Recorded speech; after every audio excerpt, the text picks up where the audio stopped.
Friends, मैं हूं Swati Gangopadhyay, numerologist and a vastu professional end of course a life coach. मैं आज बात करने वाली हूं, एक्चुअली मैं एक सीरीज स्टार्ट करने वाली हूं रिलेशनशिप सेक्टर के ऊपर। Relationship mainly marriage relationship and marriage से लिंक्ड जो भी बातें हैं उसके ऊपर मैं एक 5 वीडियोस का सीरीज आज शुरू करने वाली हूं। और आज का मेरा जो वीडियो होगा वो होगा on the compatibility of marriage, यानी कि न्यूमरोलॉजी आपको किस तरह से आपके लाइफ पार्टनर को चुनने में हेल्प कर सकता है, यही होगा आज का टॉपिक। क्योंकि आजकल हम लोग देखते हैं कि बहुत ज्यादा ब्रेकअप्स हो जाते हैं रिलेशनशिप में, तो ये बेटर है कि पहले से ही हम प्लान करके आगे बढ़ें और उन्हीं से शादी करें जिससे हम निभा पाए या फिर जो हमसे शादी निभा पाए। तो दोस्तों, जब भी हम शादी की कंपैटिबिलिटी के बारे में बात करते हैं, जो पहला चीज हमें एक्चुअली 3 चीजें देखनी है। उसमें से जो पहला और सबसे इंपॉर्टेंट चीज है वो ये है कि क्या आपका ड्राइवर नंबर उस इंसान के ड्राइवर नंबर से मैच कर रहा है जिससे आप शादी करने वाले हैं। This is the number 1 point. कैसे पता चलेगा? आप जा सकते हैं, लिंक शेयर हो रही है, आप देख सकते हैं, उस लिंक में आप जा सकते हैं और देख सकते हैं कि आपके ड्राइवर के साथ कौन कौन से नंबर्स की कंपैटिबिलिटी अच्छी है, तो वही होगा आपके ड्राइवर्स के कंपैटिबल नंबर्स। अब सवाल ये आता है कि ड्राइवर नंबर आप कैसे निकालेंगे? आप जानते हैं जो DDMMYYYY होता है, यानी कि total date of birth, date, month और ईयर, उसमें से जब डेट को आप एड अप करते हैं तो वो आपको आपका ड्राइवर नंबर देता है। तो इस तरह से आपको आपके डेट ऑफ बर्थ का जो डेट है उसको ऐड करना है, यानी कि अगर किसी का डेट ऑफ बर्थ 16 तारीख को है तो फिर उसका एडिशन जो होगा that will be 6 + 1 that will be 7। सो उसका ड्राइवर नंबर जो है 7 होगा। तो अगर सोचिए कि आपका ड्राइवर नंबर इस तरह से आपने निकाला 7 है, बिल्कुल उसी तरह से आप जिससे शादी करने वाले हैं उसके डेट ऑफ बर्थ से उसका ड्राइवर नंबर निकाल लीजिए। और देखिए पहले चीज उस लिंक में जाके जो वीडियो मैंने शेयर किया था कुछ देर पहले कि आपका ड्राइवर और जिससे आप शादी करने वाले हैं उसका ड्राइवर मैच हो रहा है या नहीं। अब ये था पहला क्राइटेरिया। अब दूसरा क्राइटेरिया क्या है? दूसरा क्राइटेरिया निकालने के लिए आपको क्या करना पड़ेगा? दोनों का ही डेट ऑफ बर्थ, यानी कि आपका डेट ऑफ बर्थ एक तरफ लिखिए और दूसरी तरफ उसका डेट ऑफ बर्थ लिखिए जिससे आपकी शादी होने वाली है या फिर जिससे मैच मेकिंग चल रहा है। और एक तरफ जहां पे आपने अपना डेट ऑफ बर्थ लिखा है उसके जस्ट नीचे आप अपना ड्राइवर और कंडक्टर निकाल लीजिए। और लड़की का जो है या फिर लड़के का जिसके साथ आपका शादी का बात चल रहा है उसका जो ड्राइवर और कंडक्टर है वो भी उसके डेट ऑफ बर्थ के नीचे लिख लीजिए। तो कुल मिला के आपके डेट ऑफ बर्थ और ड्राइवर कंडक्टर में कितनी संख्याएं हैं वो आपने एक जगह पे आपने देख लिया। और दूसरी तरफ आप ये भी देख सकते हैं कि जिससे आप शादी करने वाले हैं उसके डेट ऑफ बर्थ और ड्राइवर और कंडक्टर में कितनी संख्याएं हैं। अब आपको ये देखना है कि ऐसे कितनी संख्याएं हैं जो आप अपने होने वाले हस्बैंड से या वाइफ से शेयर कर सकते हैं और ऐसी कितनी संख्याएं हैं जो वो आपके साथ शेयर कर सकती है। यानी कि सोचिए आपके पास 3 का संख्या है लेकिन उसके पास नहीं है, तो आप 3 का संख्या जो है उसके साथ शेयर कर सकते हैं।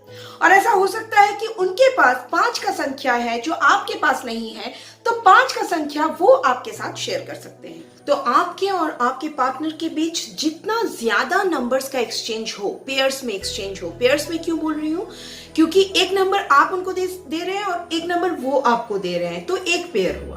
तो इस तरह से अगर एक पेयर, 2 पेयर या फिर उससे भी ज्यादा नंबर्स आप दोनों में एक्सचेंज होता है, जितना ज्यादा नंबर्स एक्सचेंज होगा उतना ही ज्यादा कंपैटिबल आप लोग एक दूसरे के लिए होंगे। तो इसी तरह से आपको देखना है कि कितने नंबर्स जो उनके पास नहीं है आप उनको दे रहे हैं और कितने नंबर जो आपके पास नहीं है वो आपको दे रहे हैं। तो ये था दूसरा क्राइटेरिया। थर्ड क्राइटेरिया क्या है?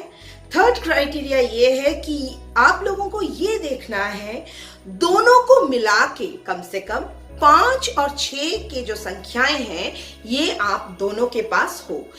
यानी कि ये हो सकता है कि किसी एक के पास 5 और 6 दोनों है, या फिर दोनों को मिला के 5 और 6 के संख्या जो है दोनों ही प्रेजेंट हो रहे हैं आपके चार्ट में, तो ये जो है आपके कंपैटिबिलिटी को बहुत स्ट्रॉन्ग कर सकता है। ऐसा नहीं है कि ये नहीं होने से आप शादी नहीं कर सकते, ऐसा बात नहीं है, लेकिन ये आपके कंपैटिबिलिटी को बहुत ज्यादा स्ट्रॉन्ग करेगा। क्यों? क्योंकि 5 तो वैसे है ही की नंबर, न्यूमरोलॉजी का सबसे इंपॉर्टेंट नंबर, बैलेंस का नंबर, तो आपके रिलेशनशिप में बैलेंस मेंटेन हो सकता है। और दूसरा है 6 जो खुद रिलेशनशिप का नंबर है।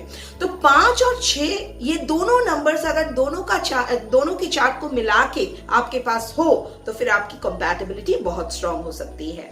और अगर ये दोनों नंबर्स 5 और 6 या फिर दोनों में से एक नंबर कोई दोनों ही के चार्ट में है, यानी कि सोचिए कि आपके चार्ट में 5 है और आप जिससे शादी करने वाले हैं उनके चार्ट में 6 है, तो ये एक्सचेंज भी हो जाएगा, आप उनको 5 दे सकेंगे, वो आपको 6 दे सकेंगे, तो इस तरह से भी होगा तब भी चलेगा। लेकिन 5 और 6 की जो संख्याएं हैं ये देखिए कि दोनों का चार्ट्स को मिला के, डेट ऑफ बर्थ को मिला के और या फिर ड्राइवर कंडक्टर को मिला के 5 और 6 का संख्या जो है वो प्रेजेंट होने से कंपैटिबिलिटी बहुत स्ट्रांग हो सकता है। तो ये तीनों जो क्राइटेरियाज मैंने बताया है, एक तो नंबर 1 इज ड्राइवर के साथ ड्राइवर का मैच, नंबर 2 कितने नंबर्स आप लोग एक दूसरे से एक्सचेंज कर रहे हैं, और नंबर 3 5 और 6 का संख्या दोनों का ही date of birth driver conductor को मिला के आप लोगों के पास है या नहीं है।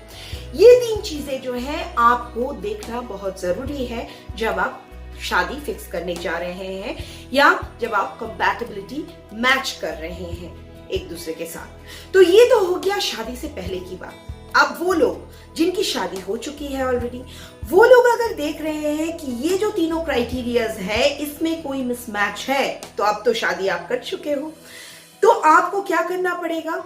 आपको कुछ ऐसी रेमेडीज करनी पड़ेगी दोनों ही को, हस्बैंड को भी और वाइफ को भी, कि आप में जो ये प्रॉब्लम है, जो ये मिसमैच है, ये रेक्टिफाई हो जाए, ये ठीक हो जाए। तो वो रेमेडीज क्या होंगी उस बारे में यहाँ पे मैं बात नहीं कर पाऊंगी। अगर इस बारे में आपको कोई कंसल्टेशन चाहिए होगा तो मेरा नंबर, मेरा ईमेल एड्रेस नीचे आप देख सकते हैं, वहां पे आप मुझे कांटेक्ट कर सकते हैं, व्हाट्सएप भी कर सकते हैं इस बारे में। अब मैं आपको 2 ऐसे टिप्स बताऊंगी वास्तु के, जिससे आपके रिलेशनशिप स्ट्रांग हो सकता है। नंबर 1 क्या है, या फिर जिससे आपकी शादी अगर रुकी हुई है वो जल्दी हो सकती है। बहुत बार हमें सुनने को मिलता है कि किसी का शादी फिक्स बार बार हो रहा है और फिर कैंसिल हो रहा है, या फिर बहुत देर हो रहा है किसी की शादी में। तो ऐसा अगर हो, सोचिए कि किसी लड़की का, सोचिए कि अगर आप का जो बेटी है उनका शादी नहीं हो रहा है, बहुत देर हो रहा है, बहुत एज हो गया, अभी तक शादी नहीं फिक्स हो रहा है, तो आपको क्या करना है? आपको तुरंत ही अपने घर में नॉर्थ वेस्ट का कोई रूम उन्हें दे देना है, जिसका शादी नहीं हो रहा है उनको दे देना है, और उनको वही बेडरूम के हिसाब से यूज करना है। अब आप बोलेंगे कि अगर नॉर्थ वेस्ट का रूम आपके पास प्रेजेंट ना हो तो क्या? तो आप एक काम कर सकते हैं, आप देख सकते हैं कि अगर नॉर्थ वेस्ट में आपके पास कोई खुला स्पेस हो, बैल्कनी हो, या फिर इतना स्पेस हो कि वो खुला है वो जगह, तो फिर उस जगह पे आप एक येलो कलर का या फिर गोल्डन कलर का, एक नहीं 2, एक पेयर विंड चाइम्स का लगा सकते हैं। इस तरह से लगाएं कि दोनों एक दूसरे से उलझे ना बजते समय। अब विंड चाइम्स किस तरह का होना चाहिए? एक विंड चाइम में 5 रॉड्स होने चाहिए और दूसरा विंड चाइम में 6 रॉड्स होने चाहिए।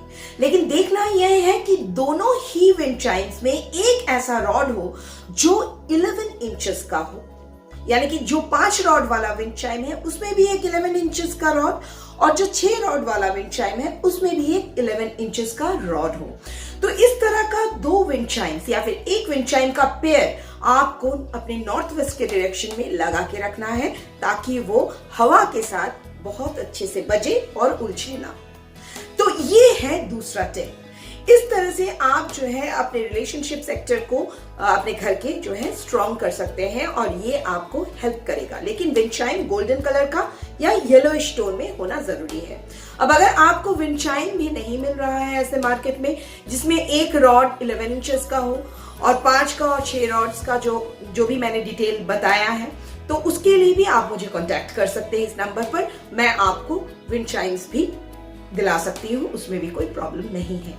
तो ये था आज का हमारा video on compatibility of marriage की न्यूमरोलॉजी आपको मैरिज कंपैटिबिलिटी में किस तरह से हेल्प कर सकता है।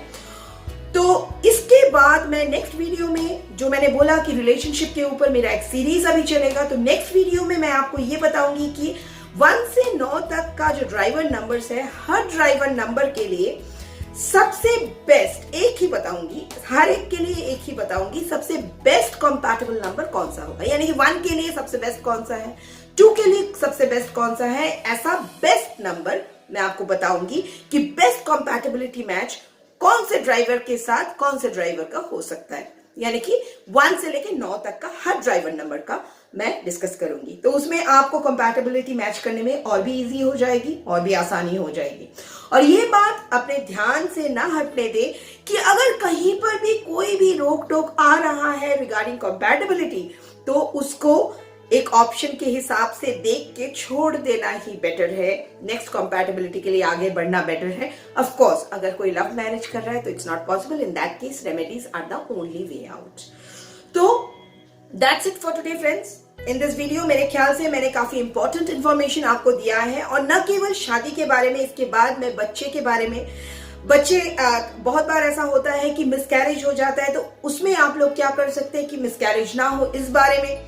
डिवोर्स हो जाता है आजकल बहुत ज्यादा, तो डिवोर्स को रोकने का या फिर डिवोर्स ना हो, इस बारे में कैसे आप ध्यान रख सके, उस बारे में ऐसे एक के बाद एक वीडियोस मैं इस सीरीज में लाने वाली हूं। तो keep yourself tuned with my channel. और अगर अभी भी ये सब्सक्रिप्शन बाकी है आपका, अभी भी आपने बेल आइकन प्रेस नहीं किया है फॉर नोटिफिकेशंस, तो please go ahead and do it and share this video to as many people as possible. So that's it for today friends. आज का वीडियो यहीं तक का था। तो stay blessed, stay safe, stay happy and may God bless you all.